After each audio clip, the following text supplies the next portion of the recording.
Brittany here, and I'm back to answer another question here on The Gang. If you are not subscribed to The Gang magazine, please do that. We upload 6 days a week, and we really don't want you to miss out on any of these videos, so be sure you are subscribed. Also, if you would like to submit a question, email us at askthegangmagazine@gmail.com so that we can answer one of your fabulous questions, because that is what this channel is all about. And then if you would like me to personally answer one of your questions, just put my name in the description. So just put Brittany in the description of your email.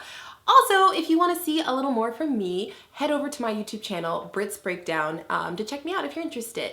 I will stop rambling and let's get into today's question. Should a Christian date a non-Christian? I am in love with an agnostic guy and would love to pursue a relationship with him. However, I always wonder if I would regret doing so in the long term. Is love enough? Or does it take more than love to make relationship work long term? I can see myself marrying this guy one day if he would want to.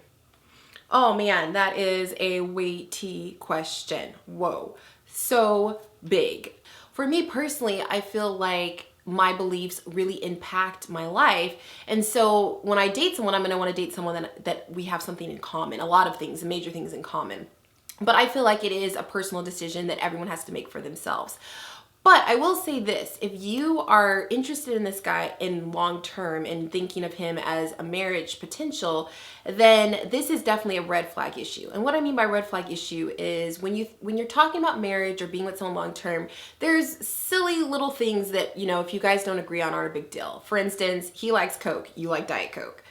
That's not a deal breaker. You know, you guys can still be married and you can drink Coke and he can drink Diet Coke and it's not a big deal.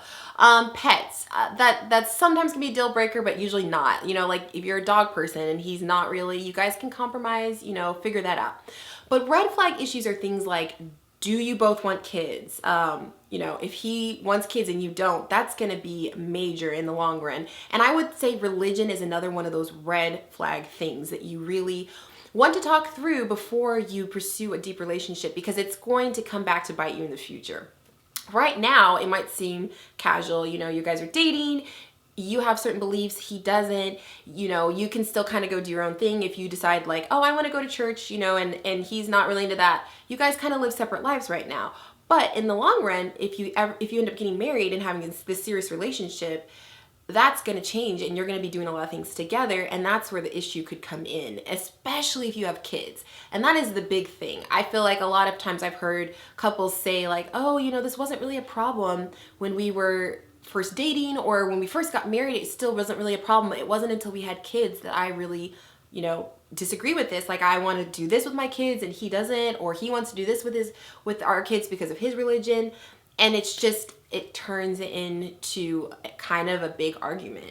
So I don't want to be negative and make you feel like, oh my gosh, that's so fatalistic. But I do want to be honest to say, yeah, it's going to create a pretty big issue if you are a Christian and you feel strongly about your beliefs and he's completely the opposite and is feeling very strongly about his beliefs.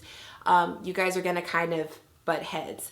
So I would say my biggest advice to you would be to be very, very honest with yourself and very honest with him about the future and about what you both are wanting. So that in the long run, you don't set yourself up for failure, or set him up for failure, or set yourselves up for a life of just like arguing and being, you know, bummed and upset about disagreeing. I hope that answers your question. Thank you so much for submitting your questions, guys.